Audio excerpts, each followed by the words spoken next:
My name is Bob Sturm. It's a pleasure to be a part of this exhibit and be invited here. I'm the principal investigator of a project called Musica. It's a European Research Council funded consolidator grant, Music at the Frontiers of Artificial Creativity and Criticism. And the project is entering its 5th year, and so it's picking up steam. It started in 2020, and a lot has changed in terms of the application of artificial intelligence to music. The recent advances have been in generative AI with prompt-based models that are creating music from text. So you describe what you want to hear. You may provide some lyrics and other descriptors. You could even provide audio into that prompt as well.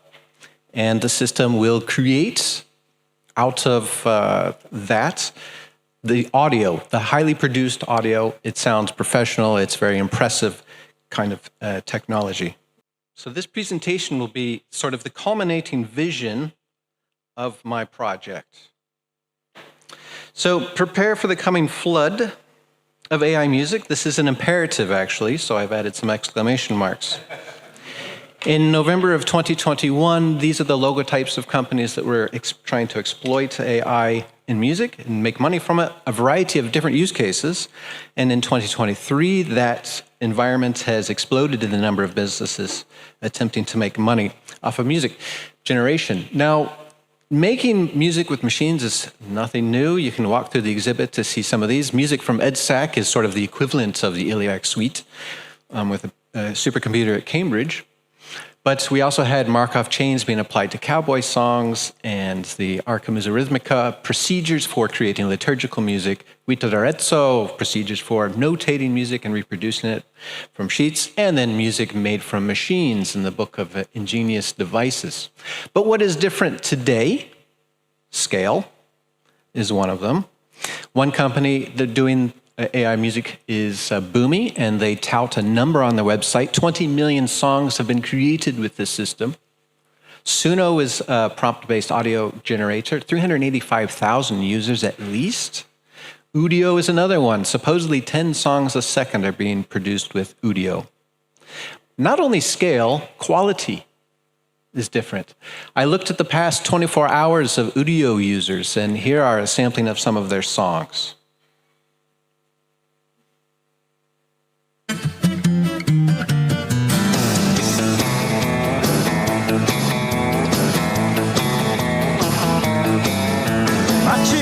Cross the road at dawn.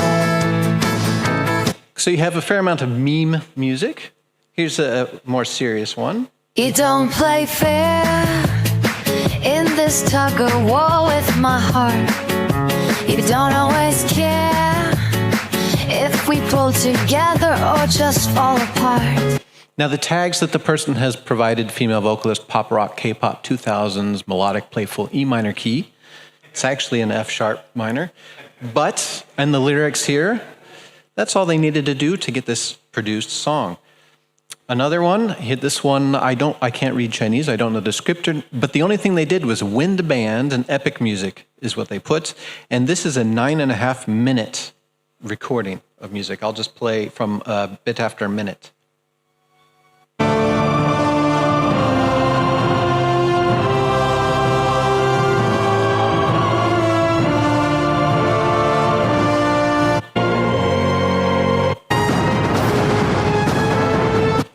So it's not wind band, obviously. You've got other things in there, but it certainly is epic. So not only quality, but distribution channels. The internet is a wonderful place, and it provides a lot of means to get your music out there. Discord is a very popular channel through which people are communicating their music, but also you have YouTube, Spotify, Bandcamp. These are leading to a significant economic factor, which is one reason why we have lawsuits now from many of the music recorders in the United States suing Suno and Udio over their products. So let's look a bit at Boomi. This is a system that you can click, create your song, and then say, I would like to release it, and out it goes to nearly 40 streaming services, and you get to collect the royalties. You can see, make original songs in seconds, submit them to streaming platforms, and get paid when people listen. The CEO of this company has a really intriguing interview with a scholar in computational creativity published in 2022, and it's useful to look at what they say. Mitchell says, what if you could do the iPhone 12 camera, but for music, and then tie that into the global rights system so people can make money from it? The core principle of what we want to achieve is I'm a person with a smartphone anywhere in the world, with any internet connection, and I can create music that's as good as what's coming out of major record labels in 10 seconds. Furthermore, what does 100 billion songs per year look like? This dwarfs the number that Francois showed. And how does that shift the market? Whoever's there first and whoever's ever doing that, the spoils is going to be ridiculous. So Matt Kirschenbaum wrote in The Atlantic a very interesting piece on these large language models and how they're impacting the world. He says our relationship to the written world is fundamentally changing. We may quickly find ourselves facing a textpocalypse where machine-generated prose or text becomes the norm and human-generated text is the exception. Are we leading to a music apocalypse where machine-generated music is the rule and human-created music is the exception? So here's my provocative argument. AI music that is generated by or with AI, is now part of the established music ecosystem. The scale, quality, and distribution of AI music is competitive with music created by people. AI music remains by and large free of critical study. We must establish an interdisciplinary program, AI music studies, to prepare for the coming flood. And this incorporates the disciplines musicology and ethnomusicology, anthropology and sociology, philosophy, engineering, computer music, economics, law, etc., to help us understand the phenomena that is going to happen. This is described and argued for in the paper AI Music Studies, which we presented last week at the AI Music Creativity Conference in Oxford. 15 authors are on this paper with various disciplines, and the paper poses 60-plus questions.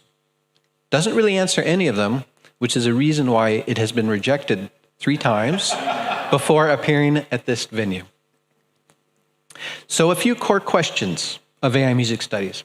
How can we formally study the AI music system and its elements?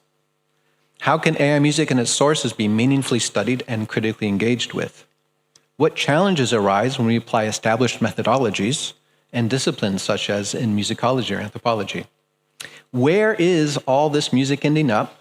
Who or what is engaging with it and how?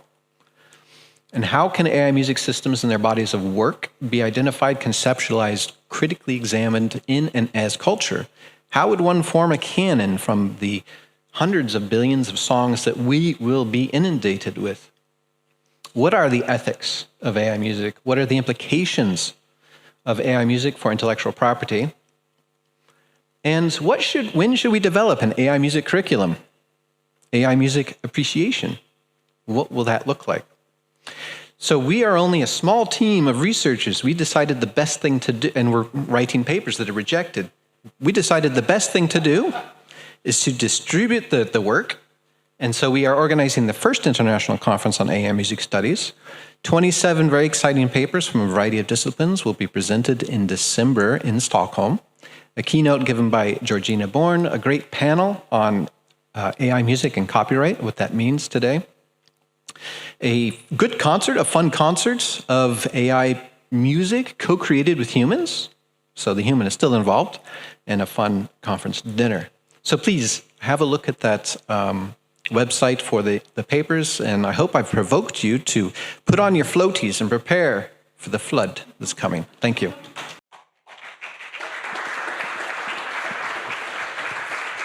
Thank you very much, Bob.